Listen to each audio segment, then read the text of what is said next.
नमस्कार, मैं हूं बरखा सिंह। आप देख रहे हैं एम न्यूज़। लोकसभा चुनाव जो कि बिल्कुल करीब आ चुका है, तो यहां के जितने भी प्रत्याशी हैं, संभावित प्रत्याशी, वो उभर के सामने आ रहे हैं। ऐसे ही गौतम बुद्ध नगर से हमारे साथ दीपक भाटी चोटीवाला हमारे साथ हैं। दीपक जी, आपका हमारे चैनल में स्वागत है। जी नमस्कार, थैंक यू। दीपक जी, ये बताइएगा कि आपके पास तो बहुत सारे ऑप्शन रहे होंगे, तो आपने कांग्रेस क्यों चुना है? देखिए, बचपन से ही हमारा पूरा परिवार, हमारे आसपास के जो भी लोग थे, सभी लोग कांग्रेस को बहुत एडमायर करते थे। महात्मा गांधी जी का और नेहरू जी का जिक्र हमेशा होता था। और बचपन में जो हमारी पाठ्य पुस्तकें थी, जब हम प्राइमरी कक्षा में पढ़ते थे स्कूल में, तो हमने नेहरू को, गांधी को, सरदार पटेल को, सब लोगों को पढ़ा। तो कहीं ना कहीं वो जो सद्भावना का एक बीज था, जो इनडायरेक्टली कांग्रेस से भी संबंधित रहा होगा उस समय, तो अपने अंदर अंकुरित रहा। और जब मुझे मौका मिला कि मैं राजनीतिक तौर पर प्रत्यक्ष रूप से कोई मैदान चुनूं, कोई संगठन चुनूं, तो नैसर्गिक तौर पर मैंने कांग्रेस को चुना। और एक बड़ा कारण ये भी रहा कि कांग्रेस का जो तिरंगा झंडा है, कांग्रेस का जो हाथ का निशान है, वो अपने आप में न सिर्फ एक राष्ट्रभक्ति की, देशभक्ति की भावना से ओतप्रोत करता है आपको, बल्कि सर्वधर्म समभाव और सभी को साथ में लेकर के चलने की भावना और सभी को जोड़े रखने का जो एक संकल्प है, उसको प्रदर्शित करता है। तो तमाम कारण हैं कि मैं कांग्रेस पार्टी में हूँ पहले दिन से ही, जब से मैंने सक्रिय राजनीति चुनी है, और मैं लगातार काम कर रहा हूँ कांग्रेस पार्टी में कार्यकर्ता के तौर पर। तो कांग्रेस पार्टी में आपका रोल मॉडल कौन है? देखिए, कांग्रेस पार्टी में तमाम पुरोधा हुए हैं, तमाम नेताओं के बारे में हमने पढ़ा है, सुना है, लेकिन राहुल गांधी और आदरणीय प्रियंका गांधी, ये दोनों ही मेरे अलग अलग कारणों से रोल मॉडल हैं। राहुल गांधी के अंदर जो जज्बा है कि भाई सत्ता आए या ना आए, लेकिन हम किस तरीके से सामाजिक तौर पर, राजनीतिक तौर पर, आर्थिक तौर पर समाज के तमाम वर्गों की चिंता हम करते हैं और कोशिश करते हैं कि किस तरीके से उनका जीवन स्तर हम लोग उठा सकें, किस तरीके से राजनीतिक तौर पर उनको हम लोग मजबूत कर सकें। ऐसी सोच राहुल गांधी जी की है, तो मैं उनको बहुत एडमायर करता हूँ, वो मेरे रोल मॉडल हैं। और प्रियंका गांधी जी का जहाँ तक सवाल है, वो मेरी रोल मॉडल इसलिए हैं कि प्रियंका गांधी जी के अंदर एक अलग तरह का संकल्प है।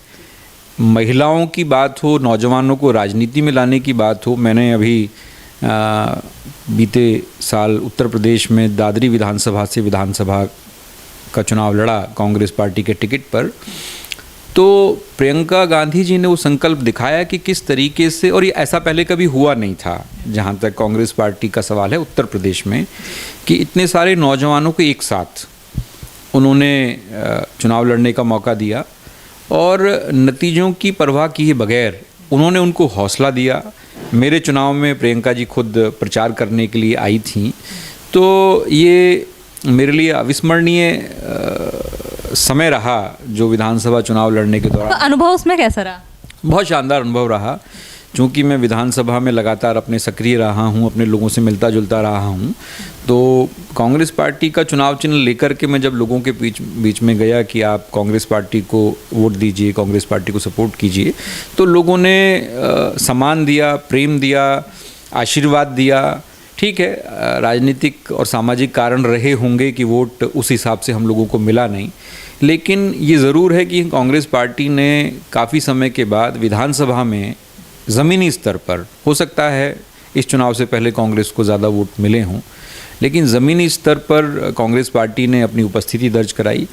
और आदरणीय प्रियंका गांधी जी ने पूरा सपोर्ट, पूरी ताकत हम लोगों को दी, और वो उस पूरी ऊर्जा, एनर्जी, ताकत, सपोर्ट बदस्तूर जारी है। और उनका कहना ये है कि हमें नतीजों की परवाह किए बगैर आम लोगों के हक और हुकूक की आवाज़ बननी है, लगातार संघर्ष करना है, अपना टाइम आएगा। तो दीपक जी, हम ये भी जानना चाहते हैं, जैसे उत्तर प्रदेश में कहा जाता है कि कांग्रेस का कम दबदबाव है, तो इस पर आपका क्या कहना है? देखिए, देवरिया बलिया से लगा करके नोएडा तक झांसी से लगा करके चित्रकूट, लखनऊ, इलाहाबाद, बनारस, गाज़ीपुर, बरेली, तमाम जो हमारे पूरा प्रदेश का जो इलाका है, ऐसा कौन सा ब्लॉक है जहां कांग्रेस पार्टी का कार्यकर्ता नहीं है? ऐसी कौन सी विधानसभा है जहां कांग्रेस पार्टी का प्रत्याशी चुनाव ना लड़ा हो? ऐसा कौन सा जिला है जहां कांग्रेस पार्टी के पास कार्यकर्ता ना हो? ऐसा कौन सा प्रदेश में कोना है जहां सत्तारूढ़ भारतीय जनता पार्टी की जो जन विरोधी नीतियां हैं उनका विरोध हम ना करते हों, सीना तान के विरोध ना करते हों? तो लोगों को लगता होगा, हो सकता है मीडिया को लगता होगा कि कांग्रेस पार्टी कहीं कमज़ोर है। मैं नहीं समझता, कांग्रेस पार्टी बिल्कुल कहीं कमज़ोर नहीं है। हमारे पास कार्यकर्ता हैं, हमारे पास नेता हैं, हमारे पास प्रियंका गांधी जैसी ऊर्जावान प्रणेता हैं जिन्होंने आगे बढ़ कर के उत्तर प्रदेश में नेतृत्व दिया। अभी अजय राय जी हमारे प्रदेश के अध्यक्ष बने हैं, जुझारू नेता हैं, लड़ने वाले नेता हैं। तो कांग्रेस पार्टी बहुत मजबूत है उत्तर प्रदेश में। पर आजकल के जो युवा हैं वो ज़्यादातर ऐसे देखा जाता है कि अदर पार्टी की तरफ जाते हैं, जैसे भाजपा की तरफ भी बहुत सारे युवा नेता जा रहे हैं। तो अब आपका क्या कहना है कि आने वाली कांग्रेस जो ये पीरियड आ रहा है, इसमें क्या ये युवा है वो कांग्रेस की तरफ भी बढ़ेंगे? देखिए, तमाम युवा कांग्रेस पार्टी से जुड़े हुए हैं, ऐसा नहीं है कि सभी लोग बीजेपी की तरफ हैं। लेकिन मेरा बीजेपी को भी ये संदेश है और नौजवानों को भी संदेश है। बीजेपी को संदेश तो ये है कि लोगों को भ्रमित करके व्हाट्सएप यूनिवर्सिटी चला करके उल्टी सीधी खबरें दिखा करके आप यदि नौजवानों को आप ये सोचते हैं कि वो लगातार आपके झूठ और प्रपंच के जाल में फंस करके आपसे जुड़े रहेंगे, ऐसा नहीं है। निश्चित तौर पर अंत में जो जीत होगी वो सच्चाई की होगी। आप झूठ बोल करके अभी लोगों को कुछ समय के लिए जोड़े रख सकते हो, लेकिन जब लोगों को सच्चाई का पता चलेगा, लोगों को पता लगेगा कि ये मंच उचित नहीं है, ये मंच लोगों का शोषण करने के लिए है, ये मंच लोगों का दमन करने के लिए है, ये समाज के जीर्णोद्धार के लिए कतई नहीं है, तो लोग उसको छोड़ के भागेंगे। नौजवानों के लिए मेरा संदेश ये है कि आप अध्ययन करें। आप आजकल देखा जा रहा है कि जो युवा है वो पढ़ाई लिखाई छोड़ के नेतागिरी की तरफ ज़्यादा बढ़ रहे हैं। बिल्कुल, जो नौजवान हैं यदि उनके अंदर सार्थक राजनीतिक सोच है तो बिल्कुल उनको राजनीति में आना चाहिए। लेकिन मेरा उनको ये संदेश है कि उनको अध्ययन करना चाहिए कांग्रेस पार्टी के बारे में, इस देश के आज़ादी के आंदोलन के बारे में, इस देश के गांव समाज के बारे में, इस देश की महिलाओं के बारे में, इस देश के दलितों के बारे में, इस देश के जो बड़े बड़े मॉन्यूमेंट्स रहे हैं, डॉक्टर भीमराव अंबेडकर से लेकर के महात्मा गांधी जी, जवाहरलाल नेहरू जी, पटेल साहब, तमाम लोगों के बारे में वो पढ़ें। और यदि वो पढ़ेंगे तो उनको पता चलेगा कि भारतीय जनता पार्टी का इस सफ़र में, जो देश का सफ़र रहा है बीते 70 सालों का, लेश मात्र भी योगदान नहीं रहा है। इन्होंने हमेशा देश को नीचा दिखाने का काम किया। आज इनको सत्ता मिली, सत्ता में आकर के ये तमाम जो राजनीतिक दलों के लोग हैं, एक तरीके से राजनीतिक दलों को ख़त्म करने की साजिश ये लोग रच रहे हैं। इसका मतलब ये है कि वो अकेले इस देश के ऊपर राज करना चाहते हैं, लोकतंत्र को समाप्त करना चाहते हैं। तो नौजवानों में सोच नहीं होती है, ऊर्जा नहीं होती है, बाइफरकेट कर सकते हैं, वो तर्क कर सकते हैं। तो उनको तर्क करना चाहिए, अध्ययन करना चाहिए, ताकि उनको पता चले कि कौन सी राजनीतिक सोच हमारे देश के लिए बेहतर है, किस राजनीतिक सोच ने इस देश का विकास किया है, कौन सी राजनीतिक सोच सामाजिक भाईचारे, अमन चैन को बरकरार रखते हुए इस देश के नौजवानों को, इस देश की महिलाओं को, दलितों को, इस देश के मजदूरों को, किसानों को आगे ले जा सकते हैं। और वो सोच निर्विवाद रूप से कांग्रेस पार्टी की सोच है। श्री राहुल गांधी अकेले ऐसे नेता हैं जो वास्तव में इस सोच का नेतृत्व करते हैं कि हम लोगों को सबको साथ लेकर के चलना है, देश को जोड़ करके चलना है। भारत जोड़ो यात्रा इसका सबसे अच्छा उदाहरण है। तो इसका तो प्रभाव भी काफ़ी कांग्रेस पे पड़ा है। क्यों नहीं? जब कोई जननेता किराए की भीड़ को ना लेकर के, जो वास्तविक भीड़ है उसको लेकर के सड़क पे निकलता है, लोगों के दुख दर्द में शामिल होता है, उनकी बातों को सुनने का काम करता है, उनकी पीड़ा को महसूस करने का काम करता है, तो कन्याकुमारी से कश्मीर तक राहुल गांधी जी ने 4000 किलोमीटर से ज़्यादा की यात्रा की। तमाम समाज के तबकों से, तमाम वर्गों से, तमाम अलग अलग पंथ, मजहब और धर्मों के लोगों से वो मिले। तो निश्चित तौर पर कांग्रेस पार्टी का जो विचार है वो मजबूत हुआ, बल्कि लोगों के अंदर भी ये भावना प्रबल हुई कि जिस व्हाट्सएप यूनिवर्सिटी ने राहुल गांधी जी की कांग्रेस की इमेज को पैसे के बल पर थोड़ा ख़राब करने का प्रयास किया, वो वास्तव में वैसी नहीं हैं। राहुल गांधी लोकप्रिय, जनप्रिय और आम लोगों के, किसान मजदूरों के, महिलाओं के हितैषी एक नेता हैं। यदि देश की बागडोर उनको सौंपी जाए 2024 में, तो इस देश का जो नज़ारा है, इस देश की जो नज़ीर है पूरी दुनिया के अंदर, वो अलग होने वाली है। और मुझे पूरा भरोसा है कांग्रेस पार्टी के कार्यकर्ता के तौर पर कि वैसा ही होने जा रहा है। ऐसे अदर जो भी पार्टी हैं उनके पास कुछ ना कुछ मुद्दे हैं, जैसे भाजपा के पास मुद्दा है राम मंदिर का, तो वैसे आपके पास क्या मुद्दा है?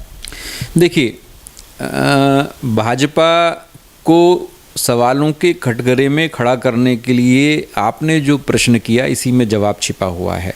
राम मंदिर भला कैसे मुद्दा हो सकता है? मुद्दा होगा तो देश के जो नौजवान हैं वो बेरोज़गार घूम रहे हैं, तो बेरोज़गारी मुद्दा हो सकता है। ये करोड़ों करोड़ रुपया देकर के पूरी की पूरी सरकारों को रातों रात चोरी कर लेते हैं। अरुणाचल में, गोवा में, मध्य प्रदेश में, महाराष्ट्र में, तमाम प्रदेशों में इन्होंने इस तरीके से किया है, कर्नाटक में किया इन्होंने। तो मुद्दा भ्रष्टाचार होना चाहिए, महिला उत्पीड़न मुद्दा होना चाहिए। किस तरीके से इनके सांसद के ऊपर हमारी ओलंपियन जो पहलवान हैं उन्होंने जो सबूत के साथ आरोप लगाए, उन पर आज तक कोई कार्रवाई नहीं हुई। मुद्दा होना चाहिए कि किस तरीके से अजय टेनी के बेटे ने कुचल करके किसानों की हत्या की वहाँ पर लखीमपुर खीरी में, वो मुद्दा होना चाहिए। ईडी, सीबीआई और तमाम जो हमारी संवैधानिक संस्थाएं हैं उनका दुरुपयोग कर रहे हैं, वो मुद्दा होना चाहिए, है ना। तो लेकिन ये मुद्दा कह रहे हैं कि भाई राम मंदिर हमने बना दिया। भगवान श्री राम हमारी आस्था का प्रश्न है, हमारे वो पूजनीय हैं। तो एक मंदिर बनाने से आप ये सोचें कि पूरे देश की जनता आपके पीछे लग जाएगी, ऐसा होने वाला नहीं है। आपको बताना चाहिए कि कितने कारखाने आपने खोले, उससे कितने रोज़गार इस देश के नौजवानों को मिले। महिला उत्पीड़न पे आपका क्या कहना है, भ्रष्टाचार पे आपका क्या कहना है, ये मुद्दे हैं इस देश में और इन मुद्दों पे बात होनी चाहिए, इन मुद्दों पर चर्चा होनी चाहिए। कांग्रेस इनमें से किस मुद्दे को मान रही है? मेरा ख्याल है कि बरखा जी, आपने जब राहुल गांधी संसद में बहुत दिलेरी के साथ ये कहते हैं कि अडानी को पालित पोषित करने का काम नरेंद्र मोदी कर रहे हैं, देश का पैसा अडानी के पास जा रहा है, देश के पैसे से भ्रष्टाचार हो रहा है, तो अडानी एक बहुत बड़ा मुद्दा है। राफेल की बात राहुल गांधी जी ने की, तो जो हमारी सैन्य साजो सामान का सेना का जो साजो सामान है उसमें जो भ्रष्टाचार हो रहा है वो एक बहुत बड़ा मुद्दा है। चीन की तरफ आप बिल्कुल भी आंखें तरेरते नहीं हो, चीन को अपनी लाल आंखें नहीं दिखाते हो आप। हमारी हज़ारों वर्ग किलोमीटर की ज़मीन पर उसने कब्ज़ा कर लिया है, वो एक बहुत बड़ा मुद्दा है। राहुल गांधी ने इन तमाम मुद्दों पर संसद में चीख करके तकरीर की है। आप माइक बंद कर देते हो, आप उनको बोलने नहीं देते हो, टीवी पर नहीं दिखाते हो, है ना। तो ये तमाम मुद्दे हैं, आपको मतलब बीजेपी को इन तमाम मुद्दों पर सार्थक बहस करनी चाहिए, उनका जवाब देना चाहिए। तो और जैसे कहा जा रहा है कि जो हिंदू हैं जैसे भारत में, तो एक तो भारत के लिए जो हिंदू हैं, हाँ, भारतीय हिंदू हो गए, और एक हिंदू है जो इस टाइम बीजेपी की हिंदू है, तो इन दोनों में क्या अंतर है? देखिए, हिंदू हिंदू है, ना हिंदू भाजपा का है, ना हिंदू कांग्रेस का है, ना हिंदू किसी का। हिंदू हिंदू है। हिंदू एक आस्था है, हिंदू एक पंथ है, हिंदू एक उजाला है जो एक रास्ता आपको दिखाता है कि किस तरीके से आप एक अम्ब्रेला बन करके, एक छाता बन करके सभी लोगों को उसके नीचे रख करके किस तरीके से आपको चलना है। इन्होंने क्या किया है कि हिंदुओं का चेहरा कट्टर बना दिया है। कभी हिंदुओं का चेहरा कट्टर नहीं रहा। हिंदू स्वामी विवेकानंद, गौतम बुद्ध और तमाम हमारे जो महापुरुष हुए हैं, यदि उनको आप पढ़ेंगे तो आपको पता चलेगा कि हिंदू तो बहुत सॉफ्ट एक हमारा पंथ है, एक धर्म है जो सभी को साथ लेकर के चलने में भरोसा रखता है। लेकिन भारतीय जनता पार्टी की जो नीतियां हैं, भारतीय जनता पार्टी की जो नीयत है, भारतीय जनता पार्टी के अंदर जो अपनी सत्ता कायम करने की ललक है, उस ललक ने हिंदुओं का चेहरा भारतीय जनता पार्टी के नेताओं के जानिब से कट्टर बना दिया है। हिंदुओं का चेहरा वैसा कतई नहीं है। न हिंदू कांग्रेस है, न हिंदू मुसलमान है। हिंदू हिंदुस्तान है, मुसलमान हिंदुस्तान है, सिख, ईसाई, जैन, बौद्ध सब हिंदुस्तान है, और ये एक अम्ब्रेला, एक छाता है। क्योंकि जो पहले जय श्री राम कहने पर आस्था का प्रतीक मानते थे, आज वही जय श्री राम लोगों को डर उत्पन्न करवा रहा है। इस पर आप क्या कहना चाहेंगे? देखिए, ये खूबी भारतीय जनता पार्टी की हो सकती है, किस तरीके से जोश और उबाल ला करके लोगों के बीच आप झगड़ा दंगा फसाद कराएं। जय श्री राम जो उद्घोष होता है उसमें गुस्सा नज़र आता है, उसमें नफ़रत नज़र आती है ना। असल में पुराने ज़माने से मेरे दादाजी थे, दूसरे और गांव के प्रबुद्ध हमारे नागरिक थे, क्षेत्र के तमाम लोग थे जिनको मैं देखता आया हूं, उनमें से बहुत सारे लोग अभी इस दुनिया में नहीं हैं। तो जय सिया राम, जय सिया राम अगर हम कहते हैं तो भगवान का स्मरण करते हैं, उसमें एक शीतलता है, सीता माँ का साथ में स्मरण करते हैं, गुस्सा नहीं है, नफ़रत नहीं है, प्रेम नहीं है। तो उनका जय श्री राम राजनीतिक नारा है, हमारा जय सिया राम भगवान की आराधना करने का एक हमारा तरीका है, जिसको हम राजनीति में कभी इस्तेमाल नहीं करते हैं। समाज में एक दूसरे को ग्रीट करने के लिए, एक दूसरे का अभिवादन करने के लिए हम जय सिया राम कहते हैं। तो वो जय श्री राम कहें, हमें कोई आपत्ति नहीं, लेकिन जय श्री राम कह के वो समाज के वर्गों को विखंडित करके, लोगों में आपस में वैमनस्य पैदा करके, दंगा फसाद करके लोगों को बांटना चाहें तो हमारी घोर आपत्ति है, हमारा एतराज़ है। कांग्रेस पार्टी के तमाम कार्यकर्ता इससे इत्तेफाक नहीं रखते हैं और ऐसा हम होने भी नहीं देंगे। सांसद बनने या न बनने का तो अभी प्रश्न नहीं है।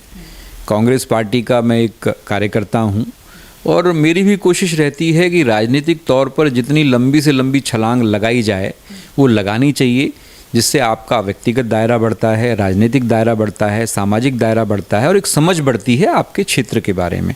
मैं तमाम क्षेत्र में घूमा, खुर्जा से लेकर सिकंदराबाद से लेकर के जेवर, नोएडा, दादरी तो मेरा होम ग्राउंड है ही। तो मैंने देखा है कि यदि आप ग्रेटर नोएडा से 4 किलोमीटर 6 किलोमीटर आगे निकल जाएं तो बुनियादी जो व्यवस्थाएं हैं लोगों के लिए, जो बुनियादी सुविधाएं हैं लोगों के लिए, वो आज तक मुहैया नहीं हैं। कहने को तो डॉक्टर महेश शर्मा हमारे 2 बार के मेंबर ऑफ पार्लियामेंट हैं, कई बड़े अस्पताल वो गौतम बुद्ध नगर के अंदर चलाते हैं, लेकिन उनको बताना चाहिए कि कितने स्थानीय लोगों का जो इलाज है वो रियायती दर पर करते हैं। उनको बताना चाहिए कि कोविड में कितनी सेवा उन्होंने लोगों की है। उनको बताना चाहिए कि अभी डेंगू, मलेरिया, तमाम तरह के बुखारों का प्रकोप चल रहा है, तो वो बताएं कि कितने लोगों को वो अपनी टीमें भेज करके गांव-गांव जा कर के कैंप लगा रहे हैं, कितने लोगों को वो वहाँ से गांव से ला करके, देहात से ला करके अपने अस्पतालों में जगह दे रहे हैं, उनका इलाज करा रहे हैं। तो आपको पता चलेगा कि सिवाय व्यवसाय के डॉक्टर महेश शर्मा कुछ नहीं कर रहे हैं। और महेश शर्मा तो यहाँ तक कहते हैं कि गौतम बुद्ध नगर के गाँव के वोटों से मुझे कोई सरोकार नहीं है, मुझे वोटों की आवश्यकता नहीं है। इनडायरेक्टली उनका कहना ये है कि नरेंद्र मोदी चेहरा है, नरेंद्र मोदी के नाम पे मुझे वोट मिलेगा, मुझे कहीं जाने की आवश्यकता नहीं है। ये उनकी सोच इस बात को परिलक्षित करती है कि उनका जो अपना व्यक्तित्व है शायद वो उतना बड़ा नहीं कर, उनके पास मौका था। डॉक्टर महेश शर्मा का नाम जब वो राजनीति में नए थे, सांसद नहीं बने थे, तो बहुत आदर और सम्मान के साथ यहाँ लिया जाता था और उनका व्यक्तिगत रूप से हम सम्मान करते हैं। लेकिन जहाँ तक उनकी राजनीतिक पहुँच, राजनीतिक सोच, मंत्री रहे हैं, तो उनको इस क्षेत्र की दशा और दिशा बदलनी चाहिए थी। फिलहाल आज की तारीख में गौतम बुद्ध नगर के अंदर 7 जगह किसान आंदोलन कर रहे हैं। ज़मीनों को कौड़ियों के भाव सरकार ने ले लिया है। जो रिहेबिलिटेशन के लिए पॉलिसियां बनी थीं, आज उन्हीं पॉलिसियों को मौजूदा सरकार, जो भारतीय जनता पार्टी की है और सांसद भी वो भारतीय जनता पार्टी के हैं, मौजूदा सरकार कह रही है कि जो रिहेबिलिटेशन के लिए पॉलिसियां बनी थी वो पॉलिसियां गलत थीं, उसमें भ्रष्टाचार हुआ। अरे पॉलिसियां सरकार ने बनाई, भ्रष्टाचार किया होगा तो सरकार ने किया होगा। किसान की इसमें क्या गलती है? किसान से जो वादे किए गए, किसानों को जो आबादी की ज़मीनें छोड़ने की बात कही गई और छोड़ दी गई, उनको बाकायदा बोर्ड बैठक में पास कर दिया गया, वो आज तक मालिकाना हक किसानों को मिला नहीं है। तो महेश शर्मा जी को ये देखना चाहिए कि 7-7 जगह उनकी लोकसभा में धरने चल रहे हैं, आंदोलन चल रहे हैं। कितने आंदोलनों का हिस्सा रहे हैं, कितनी बार उन्होंने प्रयास किया है कि भाई किसानों की समस्याओं को हम लोग दूर कराएं, बैठ कर के किसानों के आंदोलन में जा कर के हम किसानों की पीड़ा सुने, फिर अधिकारियों को फटकार के हम कहें कि भैया ये क्यों आपने कर, लेकिन वो पूरी तरीके से विफल हैं। मुझे लगता है कि ये दुर्भाग्य है गौतम बुद्ध नगर का कि केंद्र में बीजेपी की सरकार है, यहाँ बीजेपी का सांसद है, तीनों विधायक बीजेपी के हैं, इसके बावजूद जिस किसान ने अपने खून पसीने से सिंचित भूमि देकर के इस शहर को बसाने का काम किया। आज वो प्राधिकरणों के दरवाजे पर बैठ कर के अपना अधिकार मांगने के लिए चीख और चिल्ला रहा है, आपकी लाठियां सह रहा है, लेकिन चारों के चारों जनप्रतिनिधि, तीनों विधायक और हमारे सांसद उस तरफ गौर नहीं कर रहे हैं। दुर्भाग्य है हमारा, लेकिन क्षेत्र की जनता जागरूक है। काठ की हांडी बार बार चढ़ती नहीं है, समय बदल रहा है। यदि महागठबंधन में कांग्रेस पार्टी के हिस्से में ये सीट गौतम बुद्ध नगर आती है तो निश्चित तौर पर व्यक्तिगत रूप से चाहे मैं या कोई भी हमारा साथी जो कांग्रेस पार्टी के चुनाव निशान पर यहाँ चुनाव लड़ेगा, निश्चित तौर पर सभी दलों के कार्यकर्ता जो हमारे गठबंधन में, इंडिया गठबंधन में शामिल हैं, उसको जिताने का काम करेंगे। और जो बुनियादी समस्याएं हैं, चाहे मज़दूरों को लेकर के हो, चाहे बेरोज़गारी को लेकर के हो, चाहे किसानों को लेकर के हो, उनको दूर करेंगे। और चाहे शहरों की जो समस्याएं हैं बिल्डरों से संबंधित, उनको दूर करेंगे। तो और 4-6 महीने की बात है, समय बदलने वाला है। डॉक्टर महेश शर्मा जी का समय अब समाप्त होने वाला है, लेकिन उनको एक मौका दिया था क्षेत्र की जनता ने, बल्कि 2 बार मौका दिया था। उस मौके का उन्होंने व्यावसायिक रूप से तो पूर्ण लाभ उठाया, लेकिन ज़मीनी स्तर पर, राजनीतिक तौर पर, सामाजिक तौर पर वो पूरी तरीके से फेल हो गए। उनको बदलने का समय है और वो बदले जाने वाले हैं। क्योंकि जैसे नोएडा और ग्रेटर नोएडा को तो पूरे भारत में लोग जानते हैं, पर बिल्कुल ग्रेटर नोएडा से पास ही है कासना। वहाँ की स्थिति देख लेंगे तो वो गांव से भी बदतर है। तो यदि इस बार आप सांसद होते हैं तो क्या इन सब छोटे छोटे इलाकों को भी आप ध्यान केंद्रित करेंगे? देखिए, उत्तर प्रदेश का अधिकांश जो राजस्व है वो गाज़ियाबाद और गौतम बुद्ध नगर से जाता है। और यहाँ चूँकि इंडस्ट्रियल हब है, इंडस्ट्रियल हब हुआ करता था, अभी तो धीरे धीरे यहाँ जो कंपनियां हैं वो पलायन कर रही हैं। होंडा मोटर जैसी कंपनी पलायन कर गई है, DCM डेवो यहाँ से जा चुकी है, और तमाम छोटी बड़ी बहुत सारे प्रतिष्ठान हैं जो यहाँ से पलायन कर गए हैं। लेकिन फिर भी यहाँ ये आर्थिक रूप से उर्वरक जो एक तरीका होता है ना कि भाई यहाँ प्रचुर मात्रा में ऐसी व्यवस्थाएं हैं, यदि उन संसाधनों का इस्तेमाल हम सही तरीके से करें तो यहाँ के क्षेत्र के तमाम जो किसान हैं और यहाँ का जो इंफ्रास्ट्रक्चर है उसको और बेहतर हम कर सकते हैं। मैंने क्यों कहा कि आप ग्रेटर नोएडा से 4 किलोमीटर आगे जाएंगे तो आपको पता लगेगा कि ज़मीनी हकीकत क्या है। तो उनको सबको दुरुस्त किया जा सकता है, लेकिन दुरुस्त कैसे होगा? यदि आप अपना व्यवसाय छोड़ करके, व्यवसाय को थोड़ा साइड करके आप मैदान में उतरोगे तो आपको पता चलेगा कि वास्तव में क्या क्षेत्र से जुड़ना होगा। यस, यदि आप क्षेत्र से नहीं जुड़ सकते हो तो आपको क्यों चुनाव लड़ना है? आपको व्यवसाय ही करना है तो आपका व्यवसाय तो अच्छा चल रहा है, और आप अपना व्यवसाय चलाने के लिए आप दूसरे अस्पतालों पे भी छापा डलवा देते हो। भी मैंने सुना था कि यथार्थ हॉस्पिटल पे इनकम टैक्स की रेड हो गई थी। तो ठीक है, अब यथार्थ अस्पताल वाला भी जो है अच्छे तरीके से क्षेत्र के लोगों की सेवा कर रहा है, वहाँ भी काफ़ी उनका व्यापार भी काफ़ी अच्छे तरीके से चल रहा है, क्योंकि डॉक्टरी पेशे को तो मैं व्यापारी मानता हूँ। तो आप अपने प्रतिद्वंदियों पर जैसे नरेंद्र मोदी जी करते हैं, ऐसी महेश शर्मा जी ने भी अब छापे डलवाना शुरू कर दिया है कि भाई हमसे ज़्यादा अच्छा उनका क्यों चल रहा है। अभी इनकम टैक्स की रेड हो गई थी तो कहीं ना कहीं महेश शर्मा जी इसके पीछे रहे होंगे। तो जब सोच ही उनके जैसी बड़े नेता की सोच है, सबसे बड़े नेता की ऐसी उनकी भी सोच है, तो इसमें बहुत ज़्यादा मैं टीका टिप्पणी करने में भरोसा रखता नहीं हूँ। यदि हमें मौका मिला तो निश्चित तौर पर जो चीज़ें करनी चाहिए एक राजनेता को, जो चीज़ें जनप्रतिनिधि को करनी चाहिए, यदि हमें मौका मिलेगा तो हम ज़रूर वो करने का प्रयास करेंगे। और क्षेत्र की जनता से भी मैं अपील करूँगा कि भाई बहुत होलिया खेल इस तरह के तरीके का कि हम बार बार ऐसे लोगों को वोट दे करके विधानसभा लोकसभा में पहुंचाते हैं, भेजते हैं, और बाद में वो लोग हम लोगों पे ही लाठियां चलवाते हैं। हमें ही अपना खून अपनी बुनियादी चीज़ों को लेकर के बहाना पड़ता है। तो इस परिपाटी को अब बंद करना पड़ेगा, नया रिवाज हम लोगों को लाना पड़ेगा जहाँ तक गौतम बुद्ध नगर का सवाल है। और जितना मैंने समझा है, जितना मैंने सुना है, जितनी भी मैंने बात की है स्थानीय जो हमारे आम लोग हैं, किसान हैं, माताएँ बहनें हैं, महिलाएँ हैं, नौजवान हैं, तो मुझे ऐसा लगता है, छोटे व्यापारी हैं, तो मुझे ऐसा लगता है कि रिवाज बदलने को है उत्तर प्रदेश में भी, देश में भी और गौतम बुद्ध नगर में भी। हम बहुत होपफुल हैं। उम्मीद है कि 2024 में नया निज़ाम देश के अंदर आएगा, गौतम बुद्ध नगर में भी निज़ाम बदलेगा और अच्छी व्यवस्था, राजनीतिक व्यवस्था गौतम बुद्ध नगर को मिलेगी यदि कांग्रेस पार्टी को यहाँ मौका मिलता है तो। बहुत बहुत धन्यवाद हमें इतनी जानकारी देने के लिए। जी बहुत बहुत धन्यवाद, थैंक यू। ये थे हमारे साथ दीपक जी, जो कि इस बार लोकसभा चुनाव में उतरे हैं और उनका कहना है कि यदि इस बार जनता का फैसला बदलता है तो जो यहाँ की जो स्थिति है, जैसे जो ग्रेटर नोएडा, नोएडा के पास में गौतम बुद्ध नगर के जो छोटे छोटे जो क्षेत्र हैं, उसका जो इस टाइम पे एक जो चित्र बना हुआ है उसमें थोड़ा सा अच्छा करेंगे, क्योंकि कासना जैसे हैं, सिकंदराबाद है, ऐसे बहुत सारे क्षेत्र हैं जिसका जो विकसित अभी तक नहीं हो पाया है, तो उसको भी विकासशील की तरफ ले जाएंगे। पर देखना तो यही है कि जनता का क्या फैसला होता है। तब तक ले बने रहिए एम न्यूज़ के साथ, मैं बरखा सिंह। मैं अपने नगर और क्षेत्र की जनता से अपील करता हूं कि आने वाला जो दीपोत्सव पर्व दीपावली है, उस पर सभी आमजन, सभी क्षेत्रीय नागरिक प्रेम और सद्भाव के साथ, हर्षोल्लास के साथ, पटाखे रहित और मिठाइयों के साथ धूमधाम से इस त्यौहार को मनाएं। मेरी बहुत बहुत कोटि कोटि शुभकामनाएं अपने सभी विद्यालय परिवार की ओर से छात्र छात्राओं के लिए, उनके अभिभावकों के लिए और क्षेत्रीय गणमान्य व्यक्तियों के लिए बारंबार शुभकामनाएं हैं। धन्यवाद।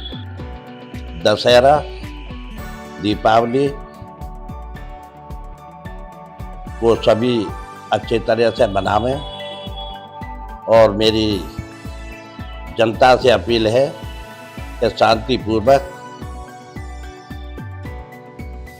अपने सभी त्योहारों को शांतिपूर्वक मनाएं और यही मेरी शुभकामनाएं हैं। सभी नगरवासियों को, क्षेत्रवासियों को दीपावली के पावन अवसर पर बहुत बहुत शुभकामनाएं।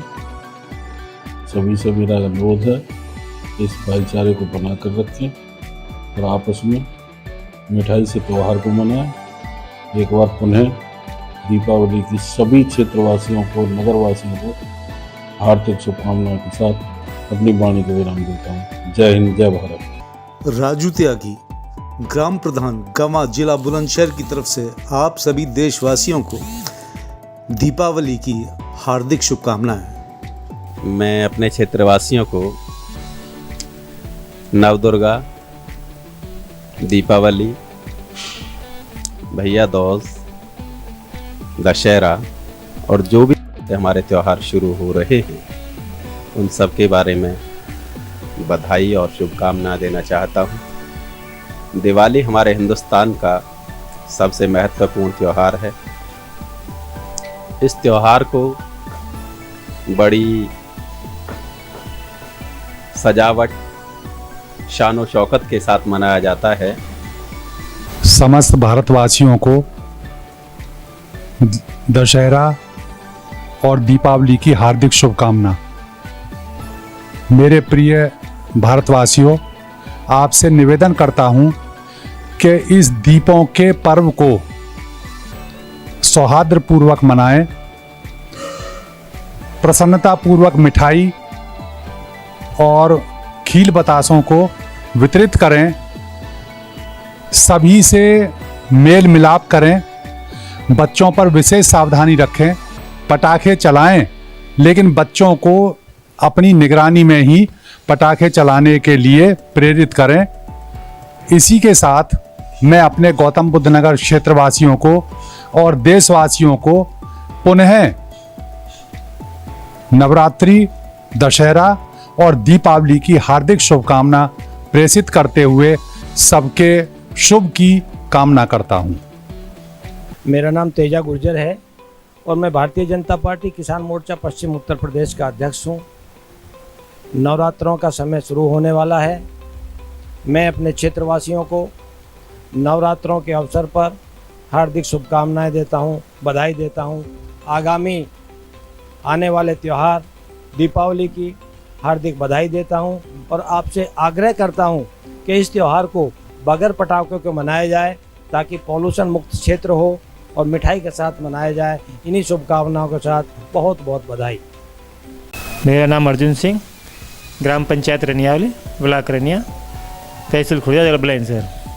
आप सभी देशवासी एवं ग्रामवासियों को नवरात्रि, दशहरा एवं दीपावली की बहुत बहुत शुभकामनाएं। आप सब इस त्यौहार को जश्न व उत्साह के साथ मिलजुल कर मनाएं, यही मेरी कामना है। जय हिंद, जय भारत। अपने खुर्जा विधानसभा, पूरी विधानसभा खुर्जा को दशहरा ग्राम प्रधान नीरज सिंह चौहान की तरफ से नवरात्र, दीपावली, गोवर्धन, भैया दूज की हार्दिक शुभकामनाएं एवं प्यार भरा संदेश अपने सारे क्षेत्र की जनता के लिए। हमारी विधानसभा खुर्जा पूरी खुशहाल रहे, जगमगाती रहे, इसमें 4 चांद लगते रहें, जिससे हमारे क्षेत्र का योगी आदित्यनाथ जी मुख्यमंत्री जी के लिए भरपूर प्यार व स्नेह बना रहे। मैं अपने क्षेत्रवासी जो जनता से कहना चाहता हूं कि फिर से एक बार भाजपा सरकार एवं मुख्यमंत्री के रूप में योगी आदित्यनाथ जी को लेकर आए। धन्यवाद। नवरात्रि का समय चल रहा है, तो नवरात्रि में सब विदित है कि कन्या पूजन के साथ ही नवरात्रि प्रारंभ होती हैं। नारी शक्ति को प्रणाम किया जाता है। माँ दुर्गा चूँकि सभी देवताओं के शक्ति का समूह है, इस दुनिया की जननी है, तो नवरात्रि की मैं हार्दिक शुभकामनाएं देता हूं। और वहीं सरकार की तरफ से, भारतीय जनता पार्टी की तरफ से, प्रदेश के मुखिया आदरणीय योगी आदित्यनाथ जी की तरफ से नारी सशक्तिकरण पर भी बहुत प्रयास किए जा रहे हैं। अभी कल आदरणीय योगी जी बुलंदशहर आए थे और केवल महिलाओं से ही उन्होंने संवाद स्थापित किया। तो ये महिलाओं को अधिकार देने की बात, नारी सशक्तिकरण की बात जो भारतीय जनता पार्टी कर रही है, वो माँ दुर्गा से ही प्रेरित होकर कर रही है।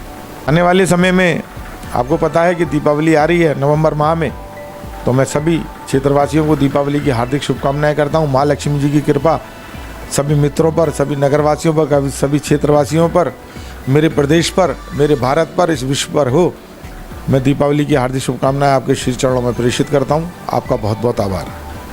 नवरात्रियों के पवित्र पर्व पर सभी देशवासियों को हार्दिक शुभकामनाएं। मैं चाहूँगा माता रानी आप पर इतनी कृपा करे कि आपका व्यापार, आपका परिवार सब खुशहाल रहे। मेरी यही शुभकामना है। बहुत आप सभी का मैं आभारी भी हूँ। ये पूरा महीना त्योहारों से भरा हुआ है। पहले करवा चौथ, अघोई अष्टमी, दीपावली, भैया दूज, गोवर्धन, सभी की हार्दिक शुभकामनाएं देते हुए मैं आप सभी को इस त्योहारों की शुभकामनाएं देता हूँ और ईश्वर से कामना करता हूँ कि हर्षोल्लास के साथ आप ये त्यौहार मनाते हुए आप सभी को खुशी और परिवार को खुशी और आपका व्यापार निरंतर तरक्की पर रहे। मेरी बहुत बहुत शुभकामनाएं।